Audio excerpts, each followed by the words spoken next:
Before we begin, don't forget to like, share, and subscribe. It helps keep the truth alive.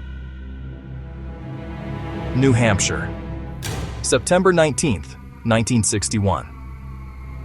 A stretch of Route 3 that cuts through the White Mountains. Quiet, endless, empty. Two people drive home beneath the cold, moonless sky. Betty and Barney Hill. To the world, they were ordinary. She, a social worker. He, a postal worker and veteran. An interracial couple in the 1960s. Their marriage alone drew stares. But nothing could prepare them for the kind of attention that was coming. We'll be home by 2, maybe 3. Just a few more hours. Do you see that light up there above the trees?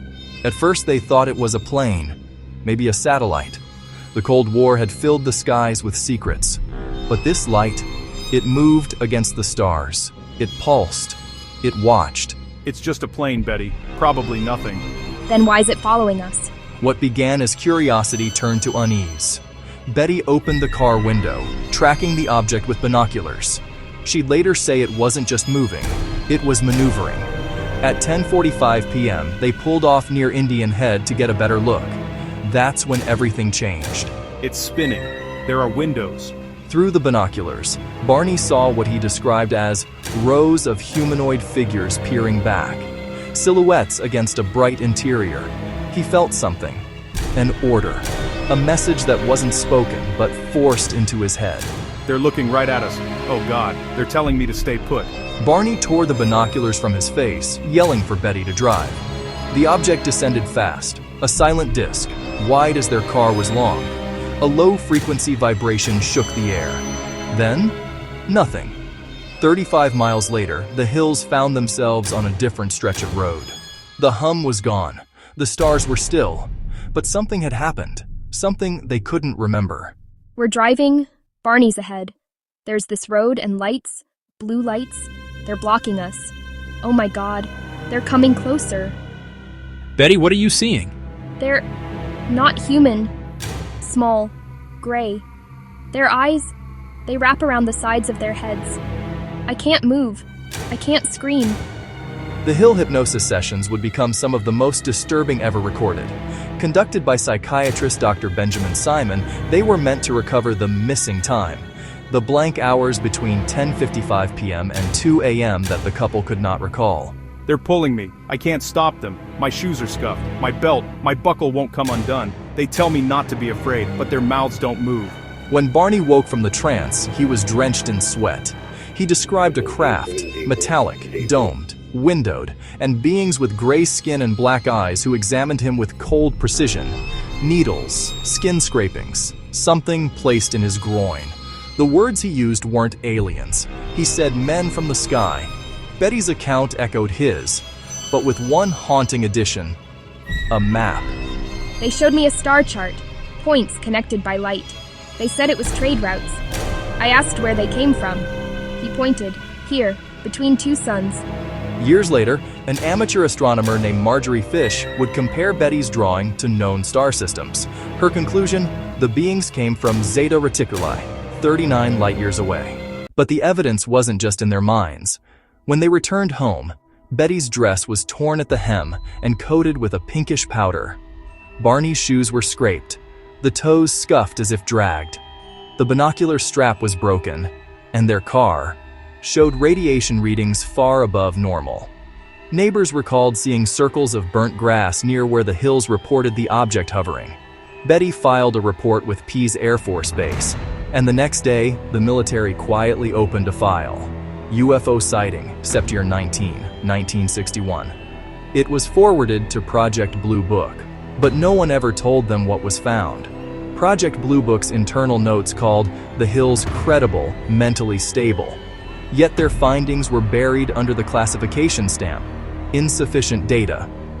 Behind closed doors, Air Force analysts debated radar anomalies recorded that night over the White Mountains, and aircraft logs quietly vanished. Betty kept writing letters, reports, journals. Barney withdrew, plagued by nightmares of eyes that moved without blinking. He died in 1969, aged 46, from a cerebral hemorrhage. Betty lived until 2004, still believing, still waiting for someone to admit what they saw. They said they wouldn't hurt us. They just wanted to know what we were made of. Maybe we're all experiments to someone. Skeptics claimed hypnosis created false memories, that their trauma, their isolation, their fears as an interracial couple in 1960s America manifested into fantasy. But no skeptic could explain the missing time, or why the Air Force tracked an unidentified object for nearly 300 miles that same night, then erased the radar records. In the decades since, the Hill case has become the foundation of every alien abduction story told after.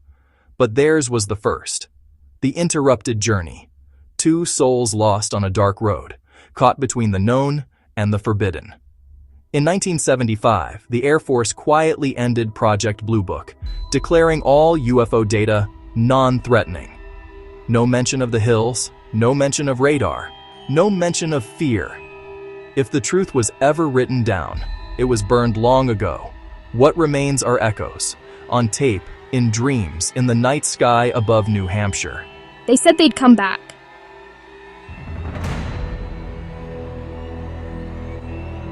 The truth was never proven, but it was never disproven either. Some journeys don't end, they're just interrupted. The wind carries the hum long after the static fades. Somewhere in the dark, a car door shuts. Gravel crunches. Dawn rose pale over Lancaster that morning. September 20th, 1961. The Hills had made it home, but they were not the same people who left Canada the night before. Betty moved like someone half awake. Her suitcase sat open on the floor, dress inside still dusted with that pink powder. Barney showered 3 times before speaking a word. I keep seeing the road when I close my eyes. Not the car, just the trees bending. They slept for nearly 20 hours. When they woke, they compared notes. Each detail matching but for one. The clock on the dashboard had stopped. Betty called her sister Janet, who suggested reporting the sighting to the Air Force. Within 24 hours, the Hills were visited by 2 men in uniform. No names, just notepads and polite smiles. You say it was silent. No jet noise, no propeller? Nothing, like it moved through the air itself. The men left after an hour. The report filed that evening would later vanish from Pease Air Force Base records.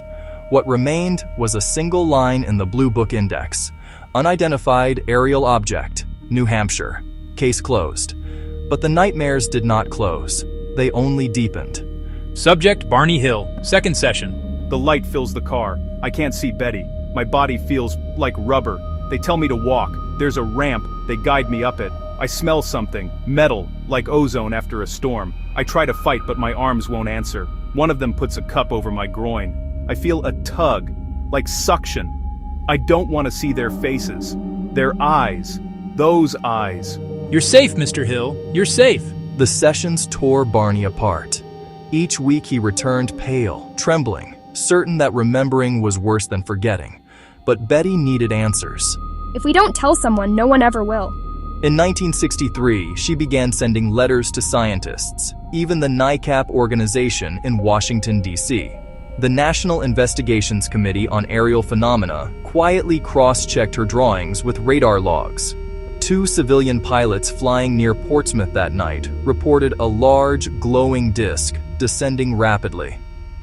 The FAA denied it ever happened, and yet the sightings kept coming. A couple in Maine, a truck driver outside Franconia Notch. Each described a craft with windows and silent motion. Object, visual contact lost, returning to base. But Project Blue Book stayed silent. Officially, the Hills had imagined it. Unofficially, their case was copied, circulated, and studied under a new label: Psychological Operations Potential. Subjects credible. Event may indicate advanced aerospace technology, non-US origin. Recommend continued observation, no disclosure. The truth was sealed in cabinets labeled weather phenomena. Barney's health failed. Headaches, ulcers, exhaustion. His friends said he woke screaming from dreams of tall figures standing by the bed. He stopped driving Route 3. Wouldn't even look at the mountains. He didn't want to talk about it anymore. But every time I look at the sky, they're still there, watching. By the early 1970s, journalists began knocking.